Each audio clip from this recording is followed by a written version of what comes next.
The second part is that we want to build strength endurance. That's why I called my program How to Build Low Back Strength Endurance, because this is the main component that we need. So we need to be able to have a lower back that can cope with higher amounts of strength or higher amounts of force, which is what the strength part's for. What we also need to be able to do is have that strength over a period of time, because if we've only got it for 5 minutes, then what happens if we work out for 10, 15, 20 minutes, half an hour? We need to have the strength and the endurance to go with it. So number one, we get all those muscles working. Then what we need to do is start building in the strength and endurance to be able to do that. Now, there are many exercises in which we can do this, as is the same with part one. There are many exercises, not these sort of 3 exercises and their progressions. It's not one size fits all. I'm not saying everyone should be doing these exercises. I'm saying everyone should be building these concepts and following these principles. But what we could do with the bridge, to make the bridge work a little bit harder and get muscles a little bit stronger, is very simply go from a double leg, bring the feet together, come up and go to a single leg. I'm still lifting the same amount of body weight, but I'm doing it now all on one leg. And then I can change over. Now there are ways of progressing from this double leg position into this single leg position. If that's too much of a jump, we can just simply go to a march. So it's just little bits of extra strength to go through the hips without over exhausting things. So there are all these parts that come into it, but that's what the 12-week program's for. It's there to help you make those steps. And the progressions are small enough to help you do that.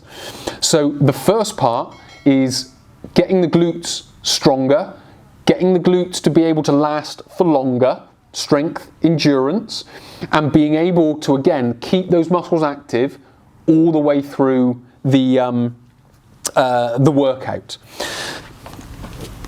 The second one, which would be a progression for the bird dog, is a single leg RDL. Now, why is this a progression for the bird dog? Well, for the very simple reason that we are coming into this forward position, because what we're starting to get now is we're starting to get more activation through here, but it's supported by this glute working here and this glute working here. What we've also got, glute medius, glute minimus working, adductors working to maintain the position of the knee and keep you balanced.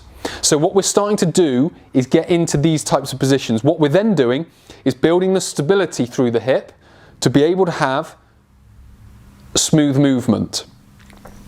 Again, we can pack the shoulders to get a little bit more out of the lats, or we can hold a weight to get a little bit more out of the lats. But with regards to my online 12-week program, it's all body weight, because I understand that not everyone has got weight. So everyone can do this program. Everyone can get the right muscles active, and everyone will build strength and endurance just because it progressively overloads. So we have to get glutes working, longissimus, iliocostalis, lats.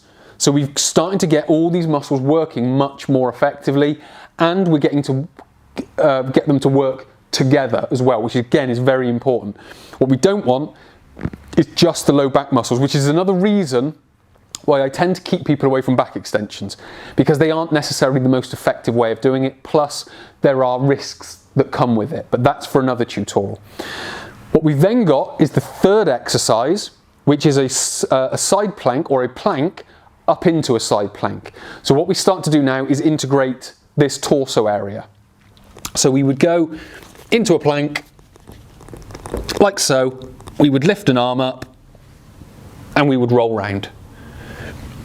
Come back and change sides into this. So again, what we're doing here is we're getting rectus abdominis, internal external obliques, elements of the hip.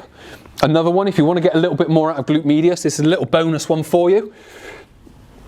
Side plank, lift a leg up. You'll get much more out of glute medius, glute minimus with that type of exercise. But plank to side plank or side plank with a leg raise will be just as effective. So all of this will start to integrate all of that, and it will help your lower back last longer. It will reduce the fatigue on it, which will reduce the risk of injury. So it's very important when we're talking about building a resilient lower back, we're not just building strength. We're building strength, which is the ability to withstand force, but we want to be able to do that over a period of time and not only reduce reduce fatigue, but reduce its risk of injury, which is what comes with that reduction in fatigue.